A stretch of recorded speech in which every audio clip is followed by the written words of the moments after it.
I think I just might record this video without the fancy background, without the stand. Let's just get into some learning today. Living with divine trust is not something outside of you, outside of your reach, outside of anything that you do day to day.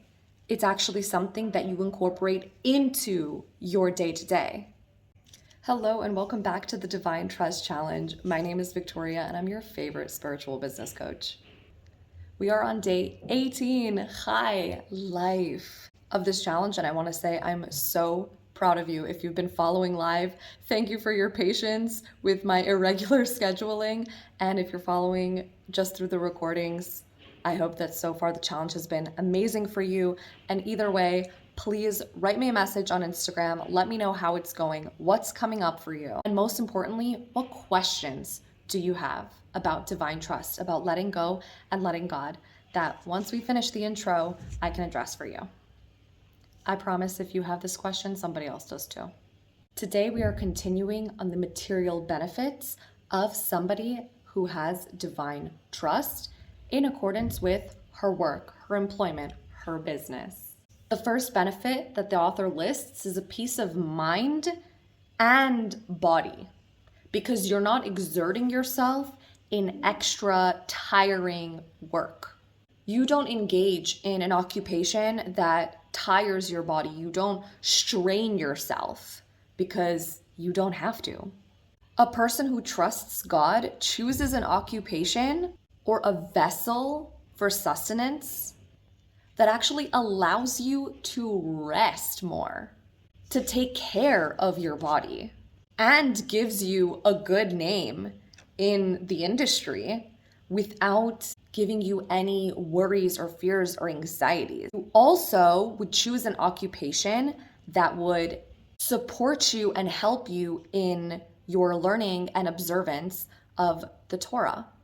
Because we're not here to turn off our mind and just work all day. We're here to learn and to grow, and we've been given a blueprint for how to do that.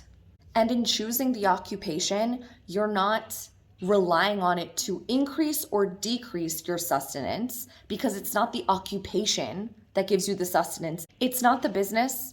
It's not the job. That's not what gives you your sustenance. That's not what brings you your abundance of wealth. It's God that gives you that abundance. It's God that provides through the business, through the occupation, sure. However much it's going to increase or decrease is not dependent on the business or job, but rather dependent on God. And whatever you trust in God for is how God shows up for you. Do you understand this formula? As long as you show up with genuine trust, God shows up for you. So in that case, why would you choose an occupation or a business that stresses you out? Okay, yes, everything has a little bit of stress, fine. But what's going to cause you the least amount of stress, allow you to rest, take care of your body, not work these crazy 100-hour weeks, 80-hour weeks, even 40-hour weeks. Sorry, I don't do that no more. What's going to be conducive for you to actually spend time and do the work that you're here to do, which is to work on yourself, to work on your relationship with yourself, loving yourself, to work on your relationship with God, study, to learn, to grow, to heal, to share. We're here to emulate God, to be like God, to do God's work. God's job is to take care of us. God's job is to provide for us, provide sustenance for us. But we get so caught up in, no, I have to take control of that. I have to be responsible over that. I have to spend more time in my business so I can make more money. And it's like, is that really true? Because it doesn't have to be. Not for you, not for someone who's practicing divine trust and giving that part of the job to God. God is the one that decides how much you're going to earn. So don't go chasing the job or the business. Go chasing God. Choose God.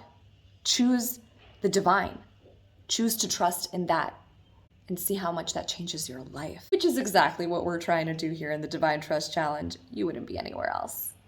I'm super proud of you. Thanks for tuning in today, and I'll see you tomorrow for day 19. And by the way, if you're a woman who's changing the world, I want to work with you to help you make a bigger impact and a bigger profit.